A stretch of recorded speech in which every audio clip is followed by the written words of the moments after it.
Olá, tudo bem com vocês? Espero que sim.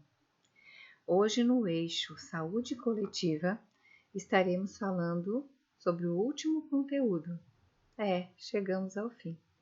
Só gostaria de lembrar que na próxima aula, que será nosso último encontro, nós estaremos revisando todos os questionários que viemos aplicando durante essas aulas, ok?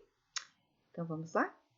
Hoje o nosso título é Gerenciamento de Rede de Frio e Descarte da Vacina. Bom, só para relembrar o fluxograma da rede de frio, né? Então nós temos aqui desde a sua confecção da vacina, a sua manutenção em refrigeração, quando precisar fazer o transporte, fazê-lo em caixas específicas, volta para a rede aguardando para ser redistribuída. Lembrando que nós temos a rede nacional, estadual, regional, municipal, até chegar na sala de vacinas para a população receber. Lembram disso? Ótimo! Então vamos lá. Então, lembrarmos, né, que nós temos a rede de frios, a central, que fica em São Paulo, Guarulhos, e outra no Rio de Janeiro, que vai compor a rede de frio do Brasil, a nacional. Então, a rede de frio as vacinas são conservadas por meio de um sistema denominado rede ou cadeia de frio, que inclui o armazenamento, transporte, manipulação das vacinas e condições de refrigeração, desde o laboratório produtor até o momento em que a vacina é aplicada. Nós já vimos o transporte, a manipulação e hoje nós vamos falar sobre armazenamento, condições de refrigeração e descarte, ok? Então, rede de frios é um sistema amplo, inclui estrutura técnico-administrativa orientada pelo Programa Nacional de Imunização, por meio de normatização, planejamento, avaliação e financiamento que visa manutenção adequada da cadeia de frio. Lembram disso? Ótimo! E a cadeia de frio vem a ser um processo logístico da rede de frio para a conservação dos imunobiológicos desde o laboratório produtor até o usuário, incluindo as etapas de recebimento, armazenamento, distribuição, transporte de forma oportuna e eficiente, assegurando a preservação de suas características originais, que é uma coisa que a gente veio discutindo muito, né, em todas as aulas, da manutenção, de como aspirar, do valor, da nossa aula prática, da quantidade na seringa de 1, de 3, de 5, né? Nós tivemos a oportunidade de estar trabalhando bastante com isso e espero que a gente continue. Então, aqui tem, né, uma gravura para a gente lembrar todas as instâncias, ok? Bom, o que nós vamos relembrar mais da rede de frios? Que também tem a temperatura. Isso, a vacina na nossa região mantém-se de mais 2 graus centígrados a mais 8 graus centígrados a nível nacional. Lembram? Né? Tá aqui, ó. Podem ser consideradas um sistema de conservação, manejo, transporte e distribuição de vacinas, desde a sua saída do laboratório fabricante até o local de vacinação, mantendo esta temperatura. Bom, não podemos esquecer que existe então a cadeia fixa, onde são armazenadas vacinas até essa utilização, e a cadeia móvel, que são os recipientes móveis, que são as caixas térmicas. Então vamos lá. Aqui vai nos mostrar a disposição de como se manter as vacinas já na sala de vacina. Então vamos começar a gravar, a identificar os materiais, porque é o que nós vamos discorrer aqui para frente.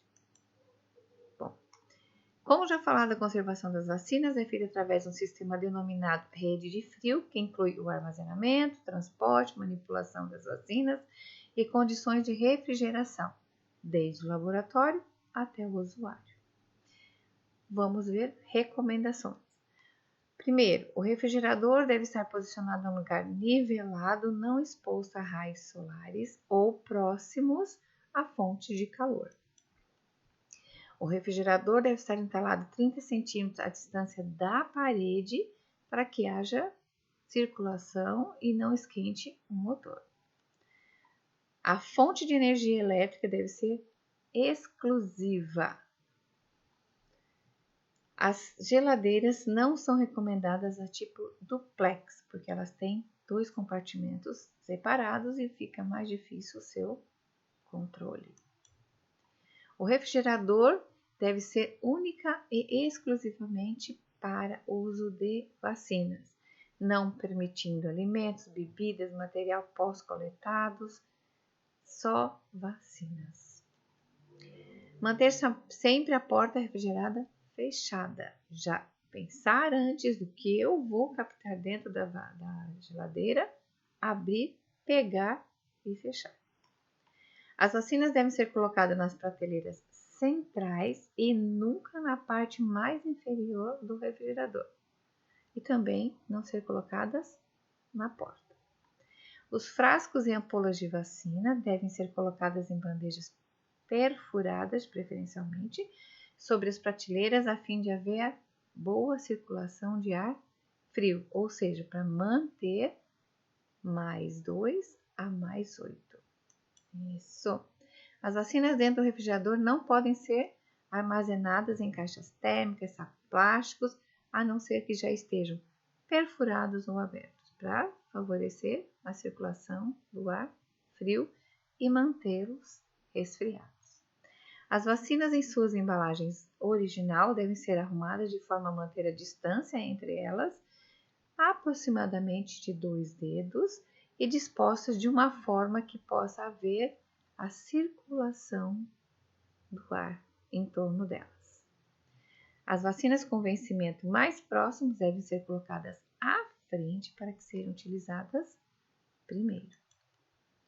A gaveta inferior deve ser retirada e no seu lugar devem colocar garrafas com água, sal e corantes, que contribuem para estabilizar a temperatura. Elas devem estar dispostas com um pequeno espaço entre elas para que haja circulação de ar frio. No congelador deve-se colocar gelo reciclável e também ajuda a manter a temperatura. Quando houver um aumento de temperatura, deve-se colocar gelo reciclável na porta do refrigerador. E quando houver queda de temperatura, retirar as garrafas de gelo do congelador e da porta. O termômetro de máxima e mínima deve ser colocado ao pé da prateleira central e a temperatura deve ser verificada 2 vezes durante o dia, no início e no fim do expediente, e registrado no mapa de controle de temperatura.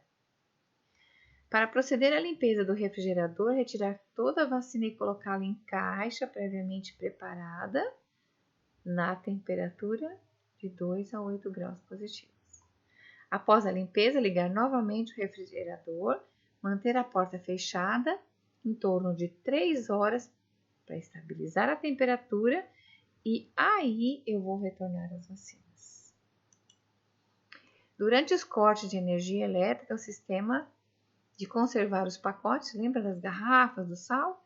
Isso, porque vai ficar em torno mais ou menos da metade, durante 6 horas. Então, por isso que a gente garante, né, todo esse período, certo? E quando restabelecer a temperatura, a energia elétrica, ainda deixar a porta aberta durante 1 hora, para quê? Para que haja um equilíbrio, um restabelecimento da temperatura interna, para poder abrir a geladeira. Rotineiramente deve-se proceder à limpeza da Medkini, né, que é o nome da geladeira que eles própria para atender as vacinas, ou do refrigerador ou do freezer. No caso da falta de energia, tomar providências necessárias o mais rápido possível para sua normalização. Com isso, algumas medidas. Verificar a temperatura logo ao perceber a falha da refrigeração. Verificar se no interior do aparelho há garrafas com água, sal, sacos plásticos contendo gelo. Procurar saber o tempo que o aparelho ficou sem funcionar. Constatando-se alterações da temperatura, deve-se comunicar à Direção Regional da Saúde por telefone através de uma comunicação padronizada para medidas cabíveis. Então, na geladeira, as prateleiras superiores, na primeira, né, nesse espaço, nós vamos pôr as vacinas virais. Tríplice viral, tetraviral, febre amarela, a VIP, a VOP, varicela, hepatite A, hepatite B, HPV, influenza e raiva humana. VIP, a poliomielite intramuscular. VOP, poliomielite via oral. E abaixo, né? Um pouquinho mais abaixo, mas elas estão nas prateleiras que a gente considera superiores e principais. Vacinas bacterianas, BCG, Penta, DPT, DT, DPT-APA, Pneumo 10, Pneumo 23 e Meningo. Diluentes das vacinas também vão ali. Por quê? Porque é onde vai ficar mais frio, né? E nós vamos lembrar que eles são bactérias atenuadas, vírus atenuados. Bom, aqui especifica melhor ainda. Então, aqui nós vamos ter os gelox, né? Em cima do congelador. Na primeira, as vacinas virais. Na segunda, as prateleiras, as toxoides. E na terceira, os diluentes. E na de baixo, tiramos a gaveta e colocamos garrafas com água, com corante, com sal, para fixar caso acabe caso acabe a energia, baixa, erga, né, a temperatura, esquente.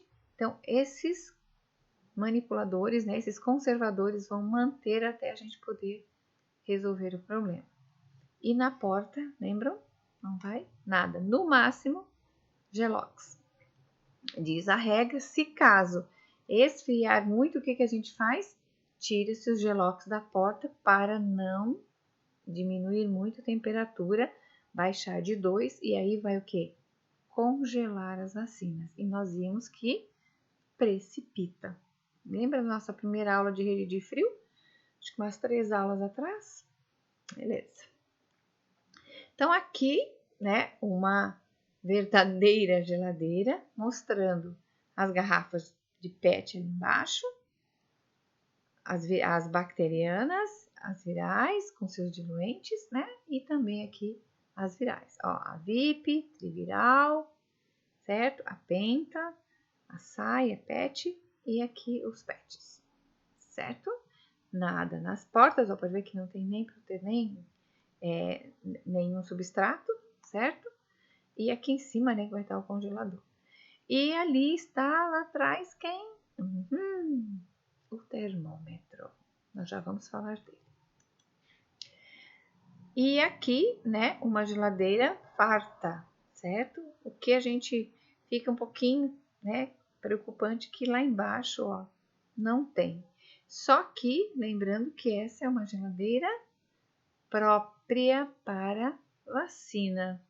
Então, acreditamos que ela tenha todo um resfriamento diferenciado e mais uniforme que uma geladeira comum. Por isso que as gavetas, né, são, ó, pode ver que são diferenciadas e ocupam todos os espaços. E aqui modelos de geladeira. As geladeiras comum, talvez optaram por ter maior número e com a dificuldade por ser mais cara, optaram a ter esse tipo e não a forma mais correta ou mais própria de vacinas, que aqui é uma, né, é uma geladeira própria de vacina. Pode ver as gavetas, ocupam-se todos os espaços. Também para a guarda de sangue. Essas também são geladeiras de guardar bolsas de sangue total. E tem essa forma de vertical também, né? Que também vai seguir os padrões. Pode ver que elas estão em caixa de isopor, que talvez até precise para transporte. E mais uma vez, relembrando, né? Onde é que nós vamos dispor e mostrando bem visivelmente o termômetro. E agora nós vamos falar dos termômetros. Bom, existem alguns tipos de termômetro.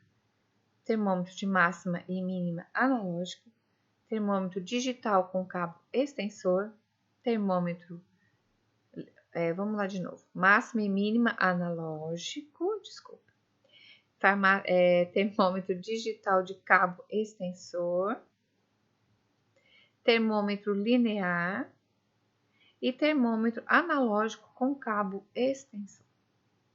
Vai depender o que, né, o polo, o que a secretaria do teu estado escolher, optar. Todos eles funcionam, todos eles têm memória de mínima, de máxima e de permanente, que vai ficar muito fácil. Mas nós vamos primeiro nos apegar a esse, que é o mais comumente usado, ou este segundo aqui. Bom, o termômetro de máxima e mínima analógico tem dois termômetros. Um vai para cima, outro vai para baixo, né? Por que isso? Para a gente ter a contraprova de que realmente aonde ele vai e ele marca, tá? Então, se é durante a noite teve alguma queda brusca, ele vai me dizer o máximo que ele vai. Então, é o ponteirinho, o mercúrio sobe, vamos supor que agora ele esteja em 2, mas durante a noite veio para 1, ele baixa e fica travadinho ali no seu stopzinho. Então, a gente consegue saber qual que foi a mínima e qual que foi a máxima. E relembrando, qual que é a nossa máxima e nossa mínima? Isso, nosso mínimo, 8, o máximo, não, máximo 8, mínimo 2. Né? Então, temperatura máxima ou mínima. Aqui que eu mostrei para vocês, ele tem, né, um lado que é a mínima, outro máximo, e eles trabalham juntos e vão com os stops te dando a referência. Ó, a referência está feita aqui. E aqui algumas ideias, né, algumas módulos de salas de vacina. Aqui, mais voltado para crianças, para humanização, voltada para humanização. Aqui ela mostrando feliz da vida que tem estoque, né, que a vacina chegou para poder atender. Repare que ela tem todos os substratos da geladeira, mas estão vazios. Aqui elas estão recebendo, ó, estão fazendo a contagem, né, com caixas térmicas, com termômetros externos, dando a temperatura interna e externa. Aqui a pessoa acomodando, né, as vacinas dentro da geladeira, nas suas embalagens secundárias. Lembram das embalagens? E aqui uma vazia, né, montando, preparando para aguardar a espera. E lembrando, né, que ela sai daquela de 15 a 28 graus negativos, depois para o transporte elas são separadas, colocadas em caixas próprias, de 2 a 8, sem sofrer alterações. Relembrando as embalagens, né? Então, nós temos a embalagem primária, certo? E a embalagem secundária. Elas podem ficar na geladeira, sem as tampas, né? Ou, se tiver fenestrados, tá? Para que possam receber um resfriamento, manutenção de resfriamento. Aqui o preparo de uma caixa para fazer o transporte, não é? Então, nós temos que colocar tanto embaixo como nas laterais. Podemos deixá-las em suas embalagens secundárias e para vir retirar para administrar. Ó, a caixa térmica sólida. O carro, né, o caminhão também é refrigerado. Aqui a amostra do Gelox, né? Que muita gente não sabe o que é, mas ele tem um líquido que mantém até 48, alguns até 72 horas, sem descongelar, que é muito importante, né? Porque mantém a integridade da temperatura. E aqui as várias formas, tamanhos de caixa de transporte. Aqui uma organização de caixa térmica, né? As laterais, a parte de baixo, as laterais, né? Para ter tudo resfriamento e proteção.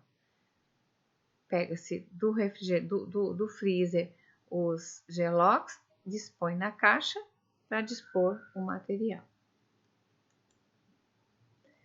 E as opções de transporte: caixas térmicas com termômetros exteriorizados, não se usa mais, né? Evita-se esse gelo, porque a gente não tem certeza que isso era na antiguidade. Hoje se usa as caixas, certo? O gelox e o termômetro de interna e externa, mais gelox para vocês conviverem e aprenderem, porque muitas vezes as pessoas não têm a chance de conhecer. E aqui um caminhão refrigerado, né, para manutenção e garantia nossa. Uma foto que nos deixa um pouco preocupados, né, porque é um carro, não tem ar-condicionado, vai manter, é um carro que vai ficar fechado, a forma que está dispostas as caixinhas, né? Mas, professora, as caixinhas estão certas. Sim, mas já está aqui no chão, a gente já começa a se preocupar com isso, não é? Então, são seguranças e o carro abarrotado vai ter circulação de ar, o ar-condicionado vai dar conta, não é? Ah, mas está na caixinha. Sim, mas eu não sei para onde vai. Lembra que nós falamos da questão de período, de percurso, de transporte, de tempo, de viabilidade das vacinas. Então, tudo isso a gente começa a pensar através dessa foto. Tudo que a gente já falou sobre vacina. Sobre isso, né? Se realmente a vacina vai fazer o efeito esperado dentro do corpo da pessoa. Bom, continuando, já aplicamos a vacina, já vimos a rede, já botamos na geladeira, já tiramos da geladeira, aplicamos no paciente e agora nós vamos descartar as vacinas. Então, o que nós temos que lembrar? A identificação e classificação dos resíduos. Então, grupo A biológicos, grupo B químicos, C radioativos, D comuns e E pérfuro cortantes. Mas por que mesmo nós estamos lembrando disso? Então vamos lá. Bom, os compostos por produtos de bactérias, né, ou bactérias mortas, vírus inativados e engenharia genética, tétano, tríplice, dupla, adulto infantil, pneumococos, haemófilis, influenza, hepatites, a salque, a raiva, não precisam receber tratamento especial para serem inutilizados. Então, vão em lixo comum. Os imunobiológicos compostos por micro-organismos vivos atenuados. Vacinas contra sarampo, cachumba, rubéola, poliomielite, febre amarela, tuberculose, constituem material biológico infectante e, como tal, devem receber tratamento prévio antes de serem desprezados.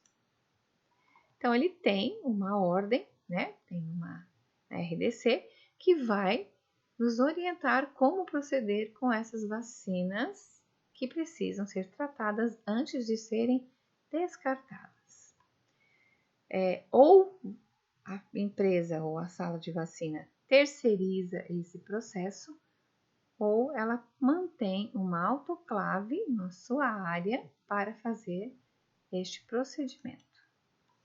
E vai ter toda uma sequência, toda uma regra para descartar, desativar esse material para depois poder ser descartado. Vai ocorrer uma autoclavação durante 15 minutos numa autoclave de 121 a 127 graus centígrados. Uma autoclave é um processo de vapor saturado. tá? Aqui fala, e eu deixei bem grafado para vocês, que fala-se na literatura de uso de estufa, porém já está em desuso, certo? Por vários problemas que vocês vão aprender no decorrer do curso.